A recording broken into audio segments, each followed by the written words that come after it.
I'm Max Davie. I run the Games for Families channel, but most of the time I work as a developmental paediatrician in South London.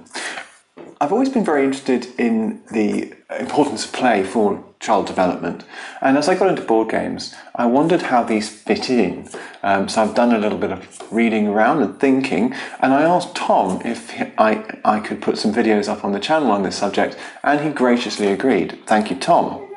For the first video, I wanted to talk you through what I'm planning to do and make a few general remarks about play and about games specifically. Now, for younger children, the value of play for development is uncontroversial. Indeed, most education is play-based.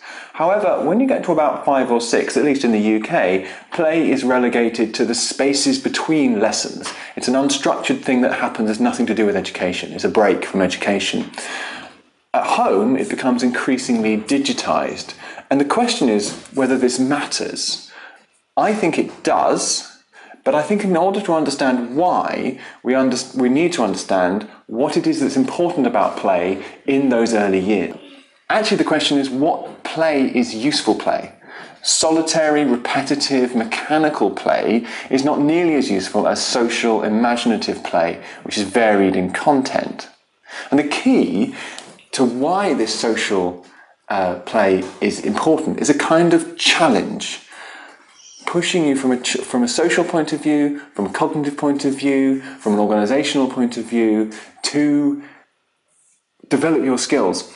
And that is a kind of process we call in developmental practice scaffolding, taking from where the child is and slowly developing them on in all of these different areas. Now, the first point, of course, is that a computer can't scaffold, because a computer doesn't know where you are with your developmental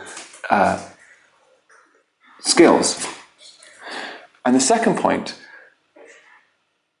is that, and this is the reason I think why people who have researched the developmental benefits of video games have generally been disappointed, is that video games simply don't give you that social, imaginative, varied play that offline play provides for you. Let me look at the question from another point of view. When I look at all of the research papers I read into in-person therapies, what always strikes me is the difference between the different therapies is always dwarfed by the difference between interacting with a child and not interacting with the child.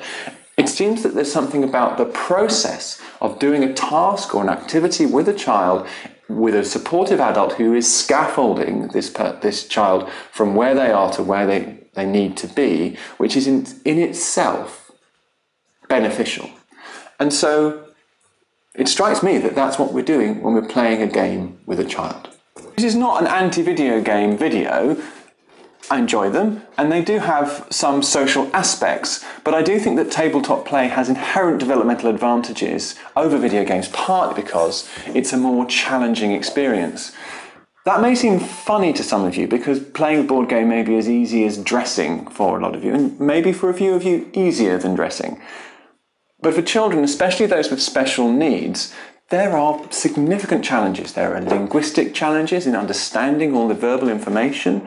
There are social challenges in negotiating this magic circle of gaming that we talk about. There are challenges to attention in terms of game length, periods of waiting. And there are strategic challenges, which of course in a way is kind of the whole point. But my point is that what makes it challenging also makes it worthwhile because of this process of scaffolding. So what does this mean?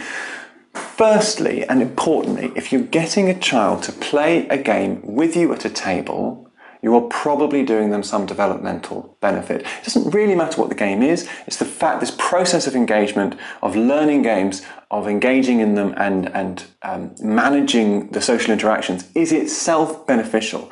And so my first recommendation is kind of the slogan of my friends, the family gamers, play games with your kids. But I would just add is make sure that you're all having fun. If you're not having fun, you're not helping.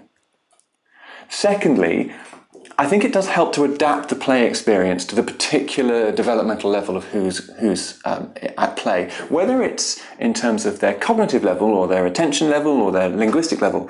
So I think that's why I'm going to look in some of these videos in detail at some of the areas of need that children might have. So this isn't specifically someone who's got a diagnosis of a particular name. It's to do with where they have perhaps extra needs. So we're going to talk in one video about interaction, we're going to talk about communication, we're going to talk about attention, we're going to talk about planning and dexterity and that sort of thing. And then hopefully we'll have a special episode with Jason Perez, who, as well as being a board game media creator, as I think we're called, is also a child psychotherapist. And thirdly, these aren't just videos for gamers. You may know a parent of a child with particular needs who's struggling for a way to help them. Now, I'm not saying, and this is not medical advice, that board games is the answer, but it may be that you can share these videos with those people and they may get something out of it. And that's why I've called the series Great Games for Amazing Kids, because the kids that I work with who have additional needs really are amazing. So I hope that you will share some of these videos with people who are in this situation. So I'll be back talking about social interaction shortly, but in the meantime, you've been spectacular. I've been Max Davie. I'll see you soon.